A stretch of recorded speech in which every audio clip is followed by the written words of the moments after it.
ചങ്ങനാശ്ശേരി പോയാൽ രണ്ടുണ്ട് കാര്യം. കണ്ണനെയും കാണാം, സാരി എടുക്കാം. അമ്പലപ്പുഴ പാൽപ്പായസം കഴിക്കണമെന്ന് കുറേ കാലത്തെ ആഗ്രഹമായിരുന്നു. അപ്പോഴാണ് എംലോഫ്റ്റ് നിന്ന് പുടവ എടുത്താലോ എന്ന് പ്രവീണേട്ടൻ പറയുന്നത്. പിന്നെ ഒറ്റ മൈൻഡ് ഫ്രണ്ട്സിനെയും കൂട്ടി ടിക്കറ്റ് എടുത്തു. ഏർലി മോർണിംഗ് 5 മണിക്ക് ചങ്ങനാശ്ശേരി എത്തി. വെയിറ്റിംഗ് റൂമിൽ കയറി ഫ്രഷായി. ഞാനും ആദ്യം അങ്ങനെ അമ്പലപ്പുഴയ്ക്ക് വെച്ച് പിടിച്ചു. ചങ്ങനാശ്ശേരി ടു തിരുവല്ല, അതുവഴി അമ്പലപ്പുഴ. ഇതാണ് ഉണ്ണിക്കണ്ണൻ്റെ സ്വന്തം അമ്പലപ്പുഴ. എന്തൊക്കെ പറഞ്ഞാലും അമ്പലത്തിലെത്തിയാൽ കിട്ടുന്നൊരു മനസ്സമാധാനം അത് വേറെ തന്നെയാണ്. നമ്മൾ പിന്നെ മഞ്ചാടി കണ്ട പിഞ്ചു കുഞ്ഞല്ലേ, അത് കുറേ നേരം വാരി കളിച്ചു. തൊഴുതിറങ്ങിയപ്പോഴാണ് പായസത്തിൻ്റെ കാര്യം ഓർത്തെ. അപ്പോഴാണ് മനസ്സിലായേ ഉച്ചയ്ക്കേ പായസമുള്ളൂ എന്ന്.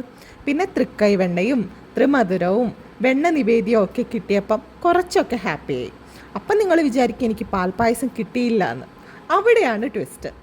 എന്തോ ഒരു നിയോഗം പോലെ ഇന്നത്തെ പാൽപ്പായസത്തിൽ എൻ്റെ പേരും ഉണ്ടായിരുന്നു.